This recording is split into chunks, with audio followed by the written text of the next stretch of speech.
Thucydides once said, "Now the only sure basis of an alliance is for each party to be equally afraid of the other." Keep this in mind as I discuss today Sweden's decision not to allow nuclear weapons stationed on its territory. My name is David Waralu, and you are watching Geopolitics in Conflict. The world is random, meaningless, chaos. Or is it? How do some of the best, wealthiest, and most powerful people seem to know what's coming before it happens? Well, one way is that they create the circumstances in their favor, but the other is that they know how to read the world's stage and spot patterns and trends in key areas. They don't get lost in the overwhelm of endless information. They know what's important to pay attention to using their own formulas, and most importantly, they know where to put that information to actually make it usable. Would you like to be able to do the same thing? Well, we have a course that teaches you to do that exact same thing. It's called No Nonsense Politics. So if you want the leg up that some of the world's brightest have, as well as an online community of people who think for themselves just like you, check it out. Link in the description box below. In a surprise move, Sweden declares its intentions not to allow NATO's nuclear weapons on its territory. What's the beef, you may ask? In this video, I am going to provide you an analysis as to why that is and how this decision reflects the growing division that exists within NATO alliance. Sweden plans to declare nuclear weapons cannot be stationed on its territory when the country joined the NATO military alliance officially. And the reason they're doing this, they're following in the footsteps of its Nordic neighbors, Norway, Denmark, and Finland. This is what the Swedish foreign minister told the local news agency. So Sweden and Finland, as you may know, both of them applied to a membership in NATO, whether they applied voluntarily or they were coerced to join the alliance. And the move by both Sweden and Finland was triggered by Russia's military operations in Ukraine, as you may know. So far, the application for the membership has been ratified by 28 members of NATO's 30 countries. That means 2 countries have not approved yet. I do know one for sure, it's Turkey, but I do not know the other country. But before I'll delve deeper into all this, let's talk about geography, just to provide you a brief insights about geography, because geography is very important. Sweden is a country in northern Europe on the Scandinavian peninsula. It borders Norway to the west, Finland to the northeast, and the Baltic Sea and Gulf of Bothnia to the south and east. At about 450,000 square kilometers, the equivalency of about 170,000 square miles, Sweden is the 55th largest country in the world. It is also the 5th largest in Europe and the largest in Northern Europe. Sweden has about 3,200 kilometers, the equivalency of 2,000 miles, long coastline on the eastern side of the Scandinavian mountains chain. On the western border, which separates Sweden from Norway. Sweden also has a maritime border with Denmark, Germany, Poland, Russia, Lithuania, Latvia, and Estonia. And it is also linked to Denmark through the southwest by the Øresund. But here is a note for you. NATO land border with Russia is set to more than double as Finland and Sweden submit their membership application to NATO.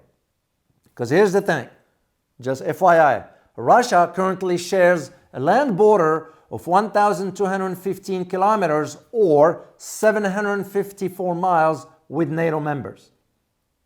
But once Finland joins, that borderline will increase to 2,600 kilometers. It's very, very interesting. I also wanted to provide you a brief snapshot of the history aspects of it. The Swedes scored the largest naval victory in their history over the Russians, but it did not readmit them to the club of the great powers. For almost the entire 17th century, Sweden basked into the glory of great power status back then. Its army and navy considered among the strongest in Europe, and they won a string of brilliant victories in numerous wars, and with them vast new possessions along the shores of the Baltic Sea, effectively turning it into a Swedish lake. This state of affairs was radically altered during the course of the Great Northern War of 1700-1721, in which the Swedes locked horns with a coalition of Russia, Denmark, the Polish-Lithuanian Commonwealth, and Saxony.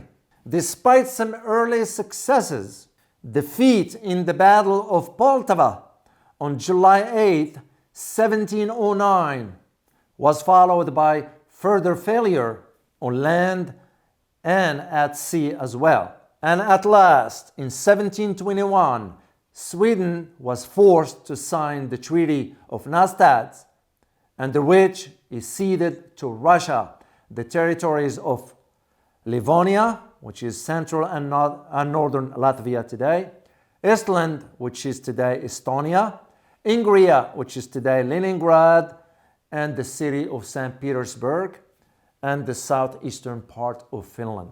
So, why is this important? It is important to understand the history and the geography, but to put it within the context of what's going on right now. Well, what's going on right now is that the Swedish Supreme Commander, the General Michael Biden, raised eyebrows this month when he recommended that the Swedish government should not insert any red lines in the final negotiations with NATO, such as bans against permanent alliance bases or nuclear weapons on Swedish soil.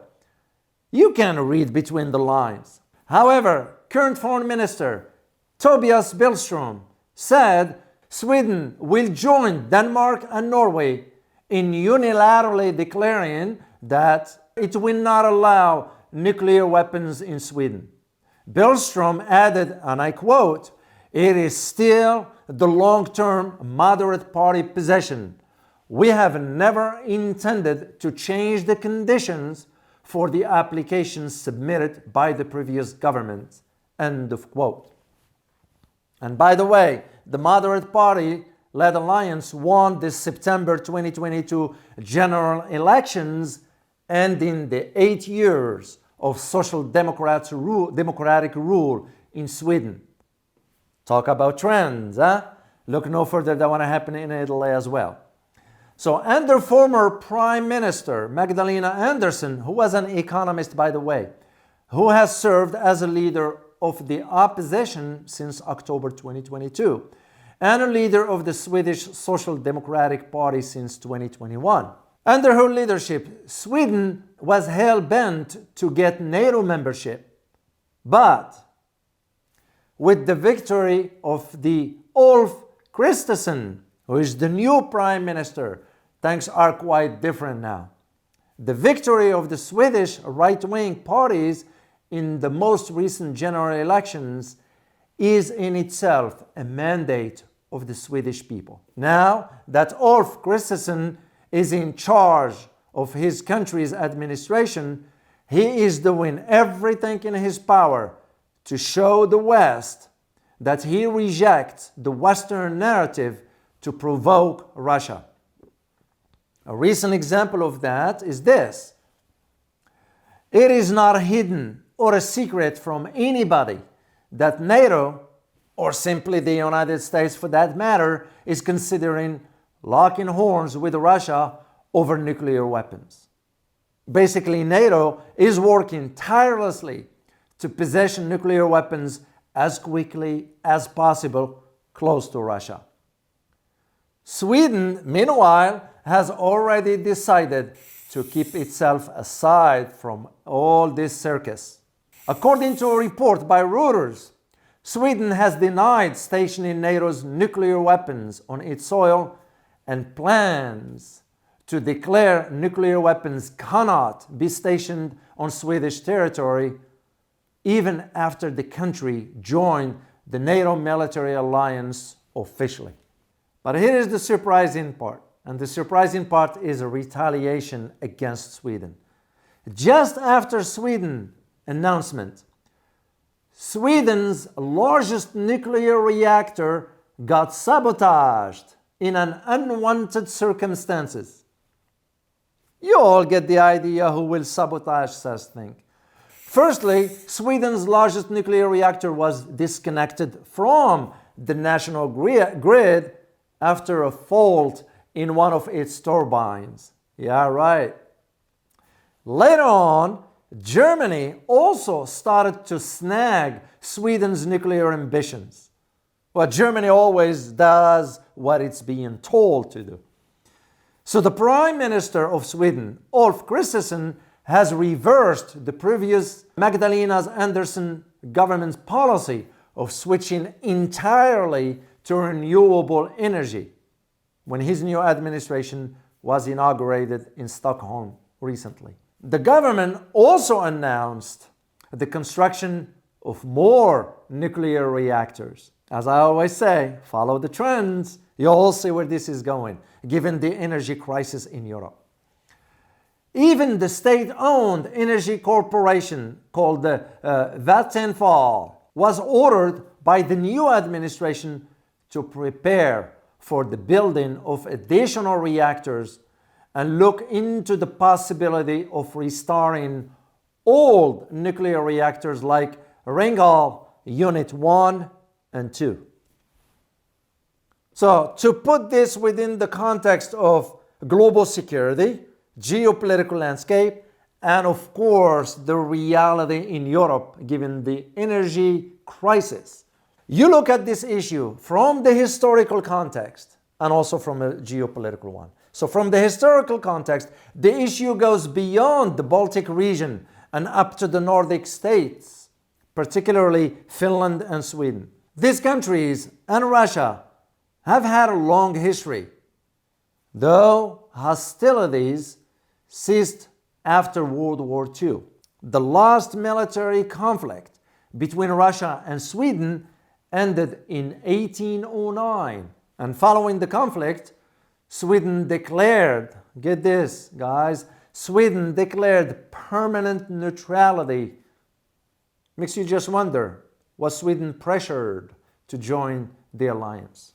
I'll let you reach that conclusion yourself. With Denmark and Norway, Russia has had friendly relations for centuries, except for the Cold War era tensions. And speaking of Norway, by the way, it finds itself in a delicate position whether to accept the US and NATO allies' proposal to host sensors or anti-ballistic missile systems on its territory. Surprisingly, the Norwegian government refused to accept the US and NATO's offer. And once again, rightly so. So that becomes the question that we all need to ask. Should Sweden withdraw its application from NATO? What do you think? Let me know your thoughts. As always, prepare yourself for a changing world order. Till next time. Bye-bye.